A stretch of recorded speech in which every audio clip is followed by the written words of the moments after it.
To officially kick off the campaign for Metro Last Light, THQ, in partnership with creative agency Itchy, created an epic live-action short film to tell the story of those present at the end of the world and the beginning of the world of Metro. Ready? Action! Go, go, go! Keep going there. Let's go. What drew me into the project was the sheer epic scale and sort of scope of the story. Reading the basic script that I was given, there was so much potential for character development, and the idea of depicting this event that is the end of mankind is something that was very alluring.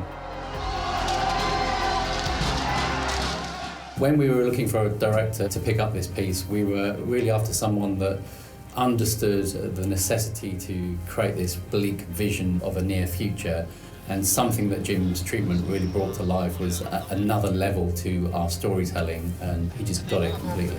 You gotta get out. Obviously a big part of getting the right director on board was also finding a great director of photography, and Jim recommended Mark Patton, who was just coming off Prometheus, so he was absolutely the right choice for us.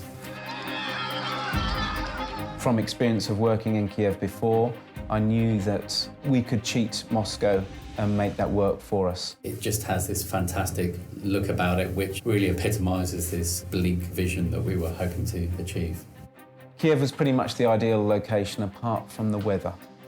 Extreme cold meant that we couldn't stand still, we had very little time to think, and on top of that we had to throw in 100 extras, car stunts, rampaging through the streets. But through planning, we actually got away with a lot in the time we had. We also invited a lot of people from 4A to help add to the weight of bodies. And in actual fact, I think we cleared out most of the office. Yeah, that was a lot of fun. The third day was the hardest shoot. We shot for 22 hours without stopping, which was pretty incredible. We had to shoot in 3 locations, including being on the Metro Underground system at 4 o'clock in the morning. The Ranger's costume is based on Artyom's character.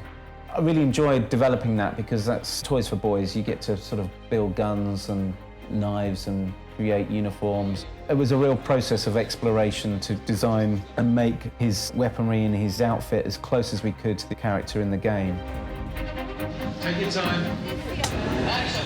One happy accident we had while shooting was the fact that the Metro commander happened to have a child who was the exact age we were looking for the baby. So in the film, the baby that is passed to him is actually his own son.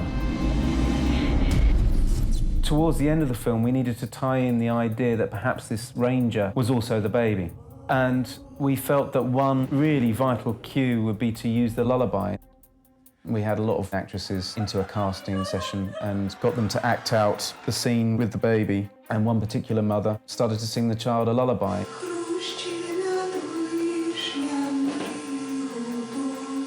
And it was so moving and emotive that we knew immediately that that was the woman, and we were going to use that in the film.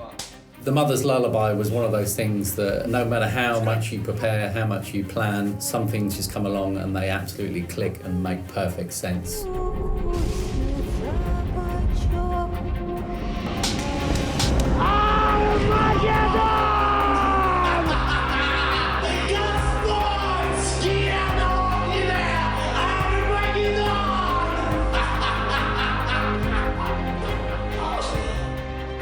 We wanted to make a very intelligent film. It's nice to come to your own conclusions and to make your own assumptions on what might be happening.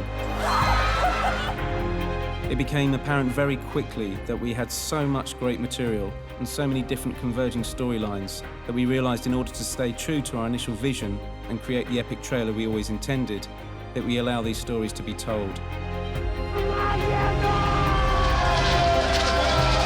I think we did that very well.